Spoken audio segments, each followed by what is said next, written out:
So I wanted to ask you some real estate predictions. Yeah.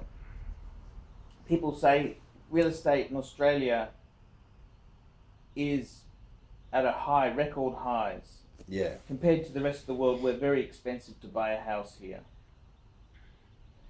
Do you think real estate in Australia will fall in price? No, I think. What's your outlook there? What's your 5, 10, and 20-year outlook on real estate? I think Australia's unusual situation. You look at the factors first of all. You got the population is increasing. Supposed to be net migration 160,000 a year. Yet last year was over 350 or something. So it's double the inflow last year compared to what's supposed to be 160. Well, migrations, the net migrants they let in 160, but then people coming back to Australia, so that was the rest of them, coming back. So as jobs could disappear in some areas, and they're coming back to finding jobs here. So the population continues to rise. We haven't got access to cheap labour, like Mexicans from across the border or something like that, or people from Poland who work for nothing. Haven't got that,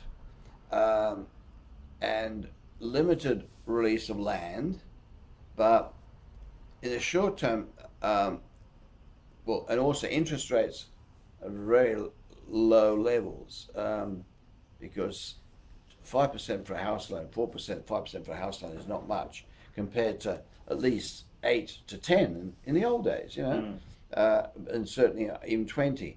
So interest rates are different, and predicting it's hard to, I can give a prediction, but basically anything could change depending on all those different inputs. The price of labour, if somehow you got very cheap labour in, that will change it, to build houses. 2, if interest rates went right high, that would change the situation too, the price of housing. If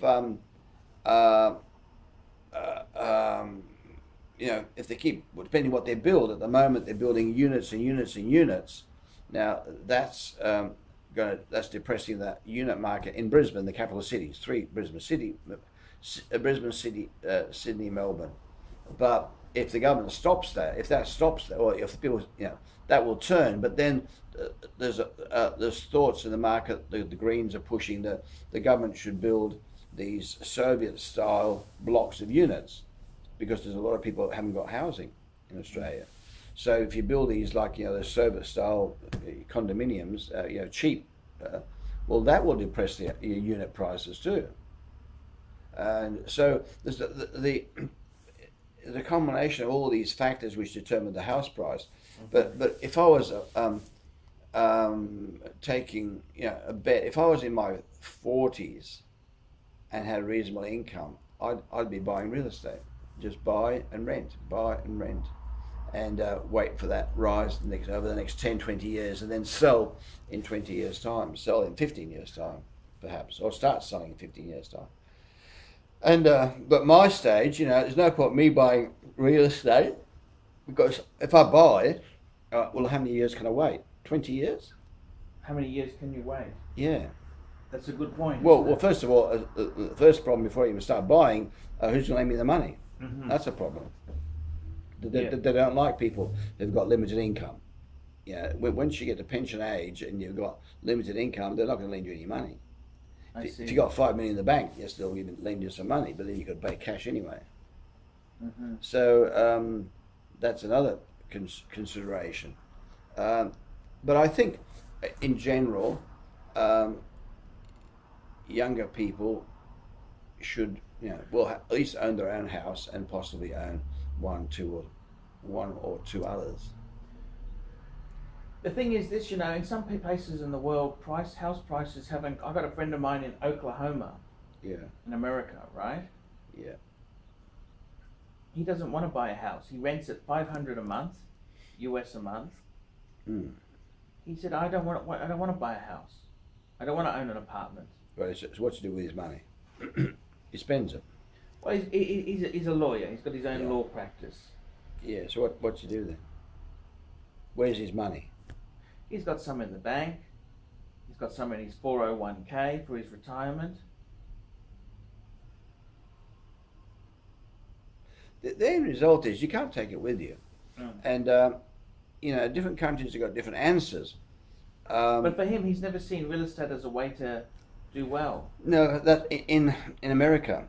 In certain parts, in certain parts of America, in California and New York, it's different. Yeah, right? that's They're right. very expensive, Yeah, and it's that's it right. Seems to, yeah, it's different there. But I mean, in the Midwest, we're talking in America. You know, he's not far from Houston. You know, a couple of hours from Houston and places like that, and it doesn't seem to be going that way anywhere really big up, does it? Well, does that mean you don't buy, or what do you do then? Well, it's hard to comment on America because I don't live there. But for Australia, you would continue buying. I continue buying. I know in England I continue buying. Tell me this: in Australia itself, there, Brisbane used to be on par with Melbourne. Yeah, it'll catch up. So Melbourne won't move, and Brisbane will catch up. That's what you think? No, well, Melbourne's moved 3 years ago and has been rising. Yeah. Sydney rose also, following from there. Yeah. And Brisbane hasn't moved. Why is that? Well, because of number of factors. A whole lot of factors. You know, they were saying that as those migrants come in, that 160,000 that come in from overseas, the bulk of those are going to Sydney and Melbourne. Why? Yeah. Because that's where the jobs are. Yeah. Queensland had a lot of jobs, and with the mining downturn, those jobs have vanished. You know, it's not just the mining towns. The industries in Brisbane feed the mining industry. Yeah. With you know, equipment and head office. Head office, but manufacturing equipment, pumps, drills, all these bits. You know, that used to be made in Brisbane. Now they don't need them. But when Queensland, you know, if the economy improves and there's a increasing shift to Brisbane, that's going to put the house prices up. Simple as that. And the population of Australia is increasing. If you had you look at areas of Queensland, some areas of Queensland are dying. You know, if you had a house in Emerald at the moment, you know, you'd be lucky to get half your price that you paid for it 3 years ago, because there's surplus place and there's nobody wants to live there because there's no jobs.